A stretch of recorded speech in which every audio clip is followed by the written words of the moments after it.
Superman has soared into theaters and proved James Gunn's DCU is something to look forward to. Today we're breaking down everything that we know about the new DCU. James Gunn's DCU has got some big dreams and big plans, so here's the rundown of everything that is confirmed happening. Supergirl is flying, or better suited to her, crashing into theaters June 26th next year. Clayface has set a potential release for September 11th next year. Swamp Thing has been announced, described as a standalone, simple, clean, gothic horror. The Authority has been named, but Gunn has said it's more of a back burner project. Projects focusing on Batman and Wonder Woman have allegedly been deemed priority, and Gunn has said that as soon as a good script is ready for both of them, they will go into production immediately. The animated dynamic duo movie about Dick Grayson and Jason Todd, the first two Robins, is set for a June 2028 release.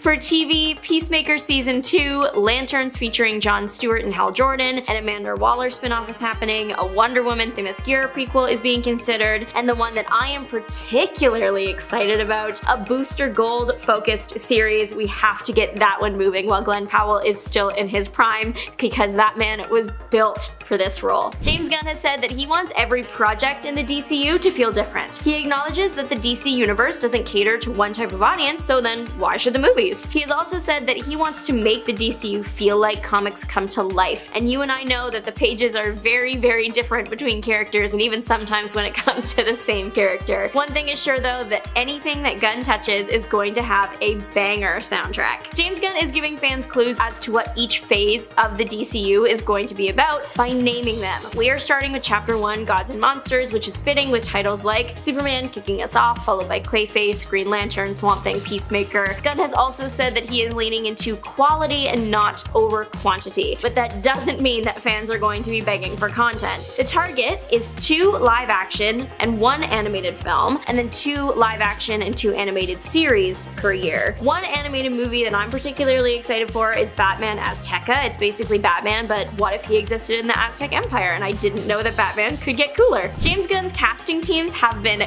cooking recently. Not only was everyone in Superman absolutely perfect, shout out to Canadian bowl cut rocking king Nathan Fillion, but other upcoming castings that we can look forward to are Jason Momoa as Lobo, a role that even the actor thought that he was born to play. You probably forgot about it, but Keanu Reeves was John Constantine in the movie Constantine, and he's rumored to be reprising that role in a surprise sequel. Millie Alcock's Supergirl was teased in Superman, and she is a walking disaster, but I do mean that with love. She has already charmed audiences, and we can't wait to see her journey from zero to hero. Superman 2 might not be Superman 2. We know that David Cornsweet is contracted for a sequel, but when James Gunn was asked about it, he said, define Superman 2. Could this mean the sequel would be a Justice League story, maybe a world's finest Superman-Batman team-up? There's infinite possibilities, and I cannot wait. But the billion-dollar question right now is what is happening with Batman? In a bold move, and I'm not just saying that because the movie's title is The Brave and the Bold, James Gunn's potential Batman-centered project will have a Robin, but not the one that you would expect. Instead, the rumor is he's considering Damian Wayne's Robin. Damian Wayne is the 5th Robin. He's also Batman's biological son that was hidden from him for like 10-ish years. About the potential project, Gunn said it's a strange father and son story about the two of them and based on Grant Morrison's run above the Batman. Of course, this does have some fans, myself included, a little bit confused. If Damian is Robin, then that means Batman is at least 35, probably older, and also the rest of the Bat family already has to exist. You can't have Damian's Robin without all the Robins before him, and James Gunn has made it clear that he loves Batman and wants to stay true to the material. That being said, there is a persistent rumor that a Teen Titans movie is being tinkered with, so that could serve as a good intro to Nightwing or Red Hood or Red Robin. There's also the dynamic duo movie. Gunn has said that he doesn't want to see any more origin stories for characters like Superman and Batman because people already know them, and this all aligns to the Brave and the Bold rumor having some strong legs to stand on. James Gunn is a talented filmmaker with a knack for making you fall in love with even the most obscure underdog. He did it with Guardians of the Galaxy, he did it with Mr. Terrific, and now we want him to shine a light on these underrated heroes. 10. The Question. I think a dedicated series about The Question would go so hard. The idea of a man so terrible that he had to literally be erased from history, cursed to walk the earth questioning who he was and is, the intrigue, the drama if he finds out who he really was and how it differs from the man that he has come to be. A miniseries is the ideal, probably animated considering his lack of face, although it would be interesting to see how that no-face thing would go in a live action. They already figured out how to edit out Henry Cavill's mustache, and tech has only gotten better. 9. Plastic Man. Plastic Man is underrated in the sense that he's often underestimated because his comics are quite goofy and the general public just isn't familiar with his game. Plastic Man is likely immortal and practically indestructible. His two weaknesses are extreme temperatures and, oddly enough, cornstarch, as tested on his son. But Plastic Man is one of those heroes that you don't want to turn evil because they can't be destroyed, only subdued or slowed down. He would fit a cartoon format perfectly, whether it's directed at older or younger fans. 8. Wonder Girl, specifically Yara Flor. Yara's mother was an Amazon that left to travel the world. She fell in love with a Brazilian deity and had Yara. Yara didn't grow up with her parents, but instead was raised in Idaho. Yara became a hero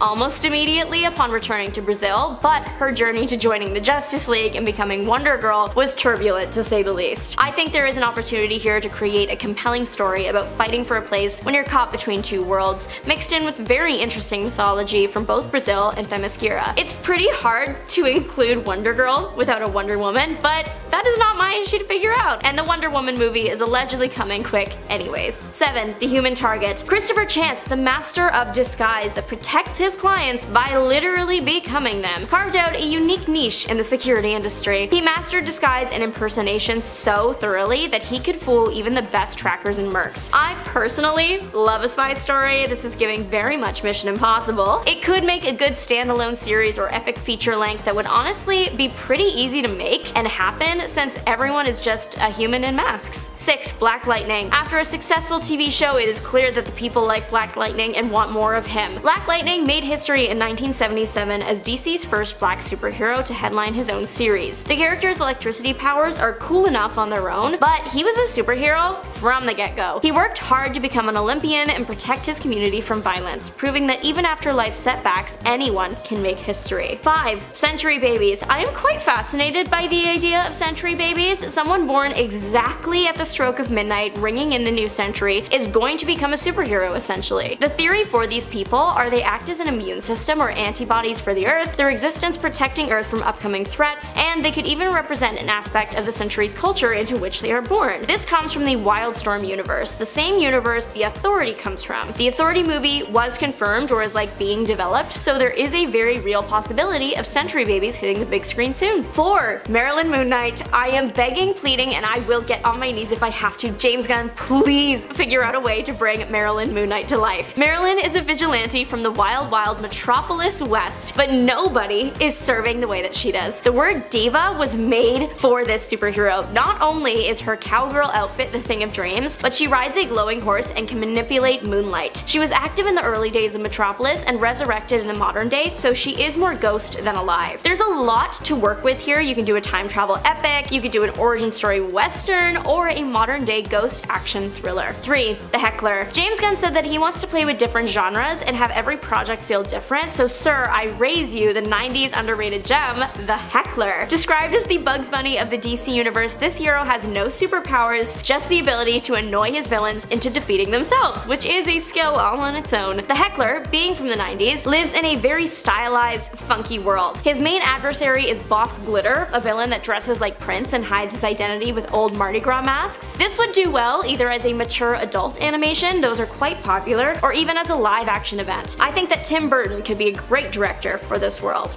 but that's just me. 2. Princess Amethyst. If Gunn was looking to expand to younger audiences, Princess Amethyst would be a perfect pick. She is from Gemworld, a planet where its inhabitants get their powers from crystals. So I guess not only great for little ones, but also crystal lovers. This would be a really great animated show, the colors, the princess warrior of it all, what's not to love, am I right? And finally, number 1, Phantom Stranger. The Phantom Stranger's history is so interesting and dense that I think it could make some really good TV. A movie might not be enough time to really get into this character, but a miniseries would be perfect. He has the redemption arc to end all redemption arcs, and he would be a good way to introduce the bigger powers to the DCU without it being super overwhelming. I would also love to see the Phantom Stranger in the public consciousness just to see how people react to him. It depends on the backstory the DCU chooses to go with, but I really want to see how people would feel if they went with the whole Judas thing. His necklace being the pieces of silver does go hard though. James Gunn DCU is almost a complete reboot. Some actors are sticking around, but there was so much talent in the DCEU, more of it should carry over, and here are our top picks. 10. Henry Cavill.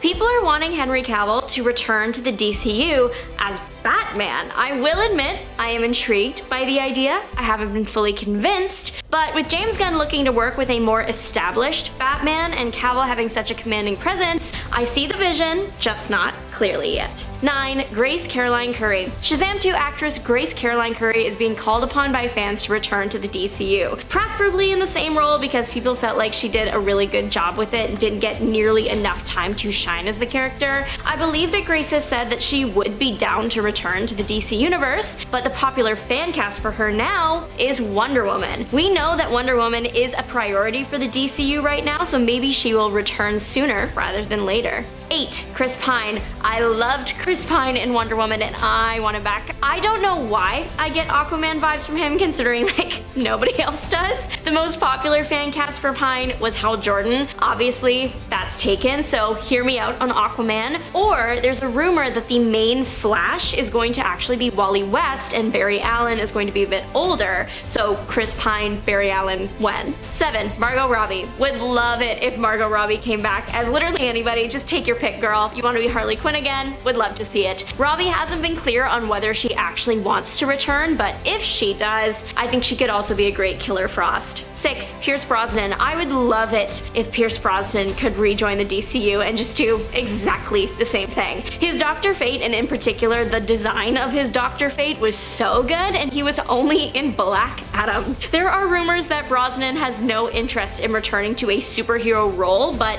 maybe if the right story came along, he would reconsider. 5. Sasha Calle. It's not fair that the talented actress Sasha Calle was put in the DCU's most notorious flop, The Flash. Honestly, in my opinion, The Flash wasn't that bad, just like the CGI infants. But Calle was a standout regardless, and people are still mourning the loss of her Supergirl. I'm people. If she were to return to the DCU, I think she could make a good Green Lantern's Jessica Cruz. The big fan cast for her is Catwoman though, and since the Pattinson movies are not DCU, that means that that role could be hers for the taking. 4. Asher Angel. Asher Angel played Billy in Shazam, and don't get me wrong, he was really good in that role, great casting, but because he was so good, let's bring him back. The fan cast that has been thrown around for him is Nightwing. James Gunn has said that he wants to go with an established Batman. The Batman movie is even rumored to be using Damian's Robin, which means that they need a Grayson, a Todd, and a Drake, and even more to fill out that Bat family. Angel is a good height for Nightwing and good with action and the right age. He'd be going from Billy Batson to Bat-Son. 3. Rachel Zegler. I am Rachel Zegler's biggest fan, and I want to see her everywhere, including the new DCU. She played Anthea in Shazam 2 and did a really good job. She's a proven talent in the action genre between this and the Hunger Games prequel, but which DCU character could she be? That is the question. The question, or the second one, Renee Montoya. Talented detective and a lot of good stories. Zegler could have a lot of fun with this one. 2. Pedro Pascal. I'll bet some of y'all didn't even know that Pedro Pascal was in the DCEU because they made him blonde and he didn't have his signature mustache. I actually don't recognize him when I look at pictures. I know that he's got his hands full with the MCU right now, but I would love to see him take on the DCU as the first question, opposite Rachel Zegler, of course. The actors are friends, so it would go quite well, in my opinion. Other than the question, I've seen Commissioner Gordon, Ra's al Ghul, Green Arrow, Thomas Wayne, Reverse Flash, and even Batman thrown around. Batman, considering Pascal has made a name for himself playing the gruff mentor to a hyperactive kid a few times now. But finally, number 1, Willem Dafoe. I can't express to y'all how shocked my friend and I were when we watched Justice League and realized that they had Willem Dafoe on that set and cut out his scene. That is disrespectful. What are you even doing? Anyways, Mr. Defoe, please come back. I know that the projects that he's taking right now don't really give like superhero franchise, but Gunn has said that he wants every project to feel different and there's going to be different genres at play. The right project could have Willem Dafoe saying yes. In another lifetime, he would have been an amazing Joker, but I think he could also bring something cool to Mad Hatter, Toyman, or Scarecrow. Welcome back, nerds. A lot has gone down recently, from the big screen to the small screen to the pages of your favorite comics, so I thought thought that we could do a quick little recap. Starting off with, in my opinion, the funniest thing ever, Star Wars fans might have accidentally been speaking to CIA agents in the early 2000s. Well, not really, but the CIA did create a Star Wars fan page to communicate under the radar. Now this one is bordering on fun rumor than anything, but let's get into it. The CIA allegedly created the fake fan site to secretly communicate with informants in other countries. If you type in starwarsweb.net, it does take you to the CIA website, so do with that what you will. Screenshots of the old site, they do exist, but you can't visit it anymore. This wasn't the first time something like this has allegedly happened. There were apparently other similar sites, gaming sites, whatever, but some were allegedly discovered, so they were all taken down. Booster Gold might be getting a TV show. No lie, y'all, I used to pray for times like these. Now I pray that they call Glenn Powell and he picks up the phone, but a win is a win. Writer of the popular TV show Our Flag Means Death, David Jenkins will write a pilot for the potential series. In an announcement post made to the writer's Instagram, he described the hero as a lovable goofball, which is a very good sign. Unclear when it will be finished, of course, but it will likely fall under James Gunn's DCU, as Jenkins said that he is honored to work for Gunn. But speaking of gold, Superman has unlocked a brand new golden form. Now this is not the golden Superman from the 90s, this is new. Superman Unlimited has reimagined the Man of Steel. It put him up against a kryptonite meteor, and what doesn't kill you makes you stronger. In this case, it unlocked Superman's gold form that makes him immune to all kryptonite for 200 seconds. It happens to make sure that Clark doesn't pass away when exposed to too much, but after those 200 seconds are up, he's vulnerable again. So it's more like an escape failsafe than a new offensive power. DC's Absolute Universe is going very well. Absolute Batman and Wonder Woman are finally going to meet each other in December of this year. The Trinity, it is slowly forming. Hopefully Superman will be meeting his destined best friend soon. This will be the first Absolute crossover. As for the Batman and Wonder Woman of the other new DC universe, James Gunn's new DCU, after the success of Superman, Gunn has said that projects on the other members of that Trinity might come sooner rather than later. They are a priority and being fast-tracked in all the words that people say to essentially mean ASAP. For the Batman project, Gunn wants to go with Batman and Robin and stay away from origin stories. And I mean, at this point, if you don't know Batman's origin, just give me the address to the rock that you live under and I'll just walk your mail over. But that also means he isn't looking to use the Robin that we're used to, Dick Grayson, and instead opting for an established Batman and by extension, Bat Family, and going with Damian's Robin. It is a bold move based on the Brave and the Bold run, also the name of this potential movie. Casting for this is about to go crazy, considering we need all the bats, robins, cats, dogs, cows, and other animals associated with the Waynes, and Alfred. Not much is known about the Wonder Woman project regarding the plot, but the casting process is rumored to start soon, so who knows if Gunn will also move away from origin stories with Wonder Woman too. I don't know why everyone is so focused on gold right now, but we do have another one. A new form of gold adamantium has dropped, and Wolverine got a skeleton upgrade. It's adamantine, the metal used by the Greek god Hephaestus. Adamantium was named after this once mythical metal, and adamantine absolutely hates adamantium. Like, it wants to purge it from the earth and believes it to be a false metal. Tyne seems to possess or infect those with adamantium, and it is adamantine that infected Wolverine and replaced the adamantium on his skeleton, and I don't think that's actually been fixed yet. Y'all have definitely heard about the first Marvel DC crossover in decades, Deadpool Batman, but did you see the epic variant covers that have been designed for it? None of these covers are actual books, but maybe if we hope enough, they will be. Captain America and Wonder Woman, Catwoman and Magic, Batman and Wolverine, Cassandra Cain and Elektra, so hopefully all those heroes at least meet each other in this comic run. Fantastic Four First Steps is hitting theaters in just 1 week, but not everyone is as excited for it as you and me. It all comes down to one silver character. The reveal that the MCU's Silver Surfer was going to be the female version, Shalla-Bal, rocked the superhero world. Many people didn't know this was even an option due to the fact that the male Silver Surfer, Norrin Radd, is just like wildly more popular. He was the version featured in 2007's Fantastic Four, Rise of the Silver Surfer. He was introduced 3 years before Shalla-Bal was. He also has appeared in like way more comics than she has. He is the more just like popular of the two and was a Herald of Galactus a lot longer than she was, which is kind of like the main thing about the character. But Julia Garner isn't letting the pushback to her female Silver Surfer affect her performance. Speaking to Variety, the actress shared that her focus was to do her job, focusing on her giving the best performance she could instead of letting the criticisms from audiences that haven't seen the film film yet affect her. She also made a point in the interview to clarify that she isn't playing a female version of Norrin Radd's Silver Surfer, but is 100% Shalla-Bal. Shalla-Bal, while not having many appearances in the comics, has been around for over 60 years, being introduced just 3 years after Norrin Radd. Initially introduced simply as his love interest, over time, which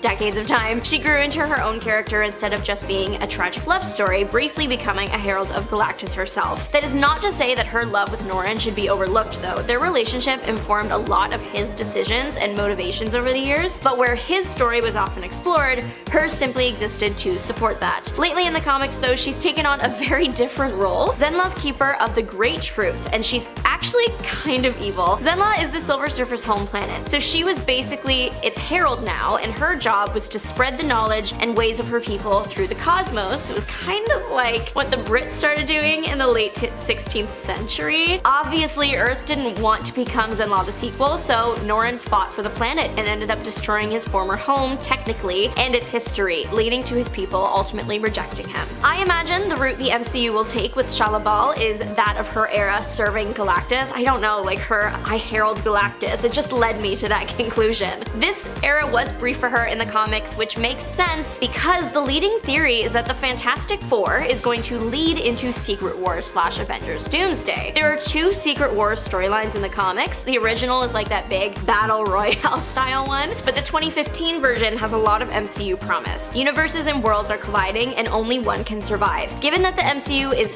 heavily leaning into the multiverse and Fantastic Four First Steps clearly does not take place on the usual MCU Earth, I would say that Marvel is setting that up pretty nicely, which means that Shalla-Bal's reign is going to be very short, similar to that in the comics. I did see an interesting point made online about all of this though. Why are the predominantly male haters of the female Silver Surfer upset seeing an attractive woman on the big screen? Like, I do get that she is not the Silver Surfer that we've all known and loved for years, but it's also not like they've changed that character, because this version is just an alternate universe version of that version. This movie is clearly taking place on a different Earth, so wouldn't the male haters of this want to see an attractive woman on screen? Like, I don't know. Oh no, this character is an attractive woman instead of a man. Unless of course you do swing that way, in which it is a loss for us. But what do you think? Are you excited to see the 1960s superhero dream world Marvel has created for their first family?